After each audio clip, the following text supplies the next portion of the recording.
My thoughts when I walk up to that ball is I can do anything I want with that ball. I can make it draw in 50 yards. Whatever I want to do with that ball, I can do with it. And it's my world. His mother's uncle in Shreveport, Louisiana, he lived there. He introduced Jonathon to golf when he was about 2 years old. Bought him a little plastic club, and so Jonathon would go around the house all day hitting his balls, plastic balls. Well, we were in Japan. I got invited to play golf with my pastor, and Jonathon wanted to go, but at 4 years old, I didn't know what to expect, and so I ended up leaving him at the house. And when I came back, I brought him a club. Well, the whole time that he was there, home, he was watching a special on Tiger Woods, and he fell in love. And I had been watching television with my grandpa, and I saw Tiger and the top players playing the game, and I was like, what game is that? And I really wanted to play, so I ended up asking for gloves. Well, at that time, Jonathon had never hit a real ball. 2 weeks later, they had a kids camp, and during this kids camp, they would give him clubs and teach him the fundamentals of golf. So I took Jonathon. That particular day was the first time Jonathon hit a ball. Well, they sent the parents away. So when I came back, I was actually late. And the kids were moving around, so I didn't know exactly where their location was. Jonathon was missing. And so I hear someone says, "Hey, Jonathon, that was good. Do it again." So I looked through the crowd, and there's my son hitting his Nike 3-wood, which he refused to use any of the other clubs. And he was hitting the ball off the ground, off the tee. And he was like, "Look, Dad, told you I can play golf." So that's how Jonathon first got started. So he was impressing people even at the age of 4. His first tournament that he played in with adults was at 6 years old. We played as a team, and we came in second place out of 86 teams, which was impressive because there was no handicap. It was just straight open. Some of my achievements overseas was the Kadena Championship. I played when I was 8 years old, and I ended up winning my division, and it was not a junior tournament. It was adults.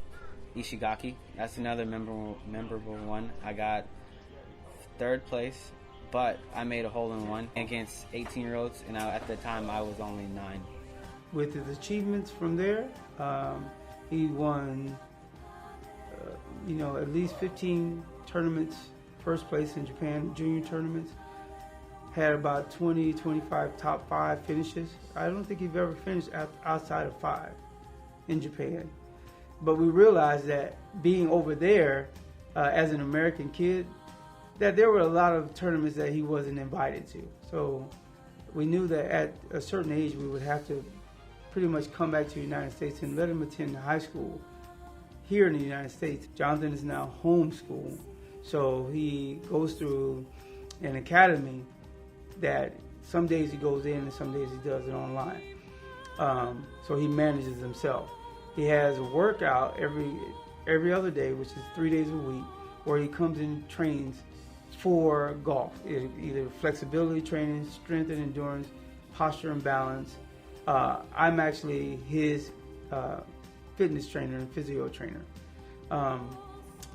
But then also Jonathon ensures that he practices at least 6 to 8 hours every day.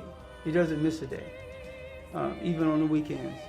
A lot of times, a lot of people are going out. Some of his friends are hanging out. Well, Jonathon makes those sacrifices because he's relentless about getting, to the next level and playing well. He loves the game. I never have ever had to ask Jonathon to go practice. I've had to ask him to stop practicing so he can go to bed.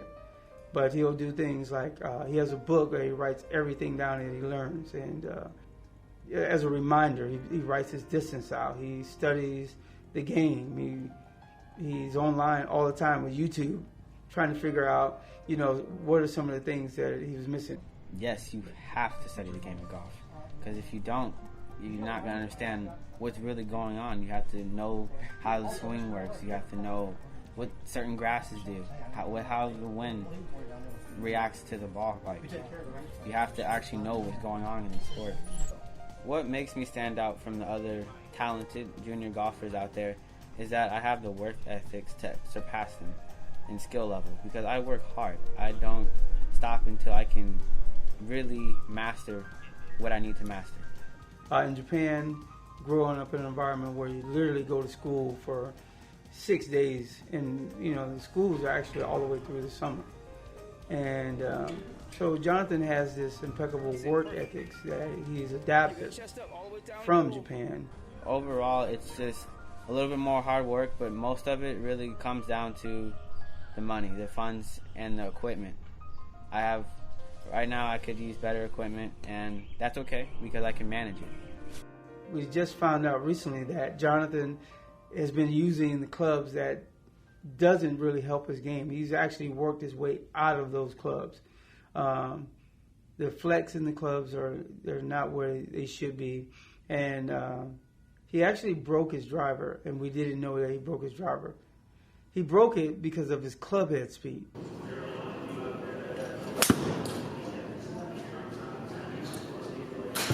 Jonathon's club head speed is 125 miles an hour recorded in the PGA Superstore on their simulator machine, which is comparable to Bubba Watson. His club head speed is 128. Tiger average is 124 to 128.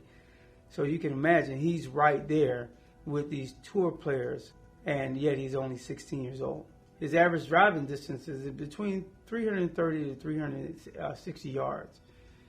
He has a recorded drive while in tournament at 405 yards. So pretty impressive.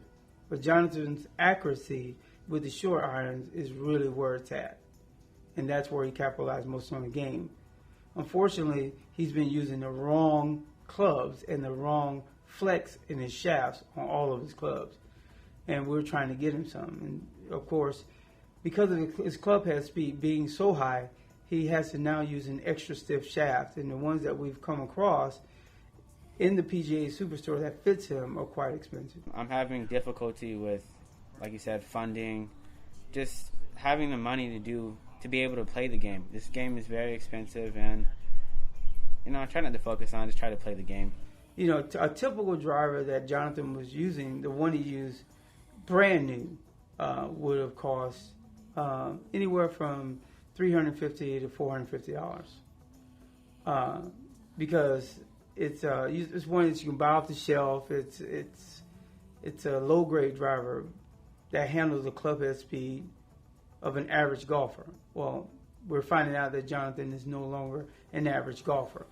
So the club head speed that he swings with requires a better face and one that won't give as much and can hold up.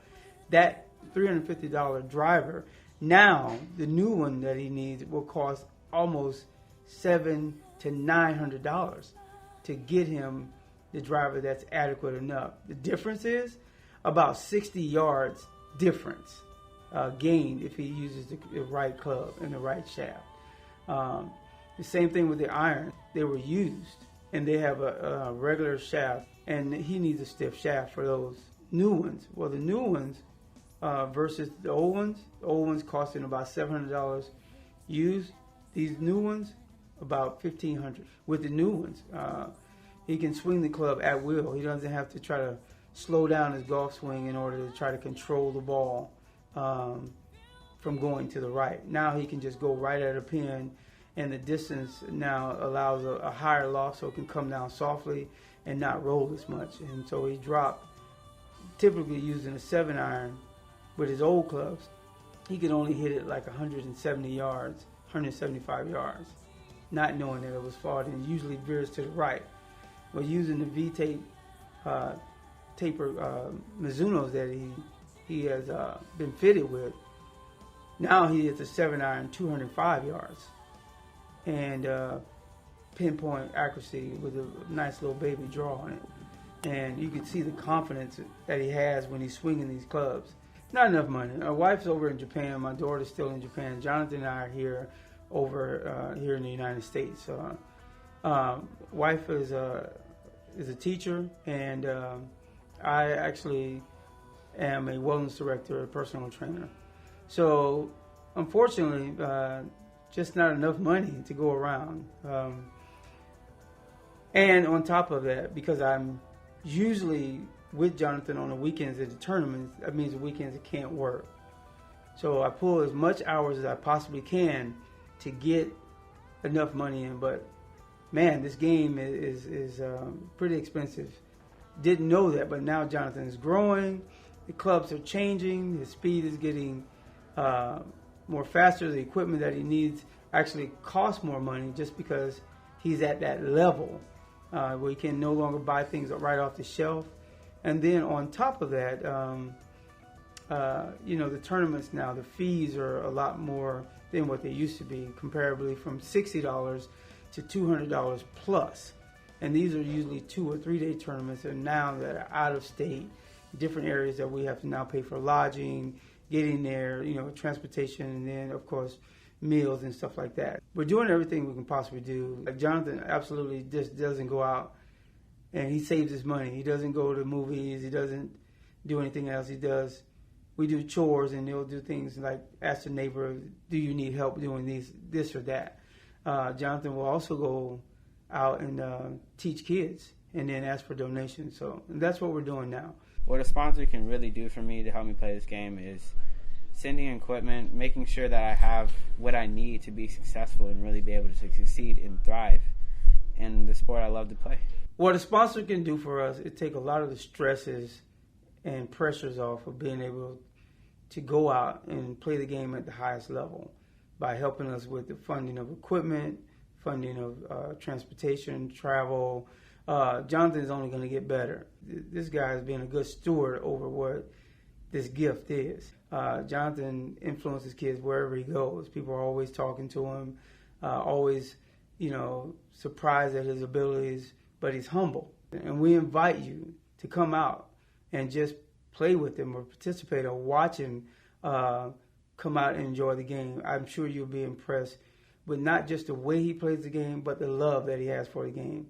And I know you'll be impressed with what you're investing in and who you're attaching your name to. Jonathon's a good kid. He's got great, amazing talent. I think he just needs the opportunity to get out there and prove himself and show that he can play the game of golf. Great work ethic, great mind for the game, very intelligent young man, good critical thinking, which means he applies the drills and other things outside of golf to the game of golf, which I think ultimately is going to make him a good, successful young man in society. Very dedicated young man, and you can tell that he really enjoys the game, and that's part of golf, is you have to love what you do. But he's very dedicated. He's hard. He practices a lot. I don't know how to, other than just to say that he's in here constantly working on his game, and but he's a gentleman, which I think you need that in golf too, and he's very, like I said, he's a very competent player. I mean, from what I've seen him in here, he's got the whole package. Whenever I walk up to the ball, I know I can do whatever I want with it. It's my world. It's my swing. I can use my imagination out there. I can really just let it go. I can have my fun. It's freedom for me. It really is. It's my passion. It's why I wake up in the morning. I mean, if I had a choice to pick between air and golf, probably won't be breathing.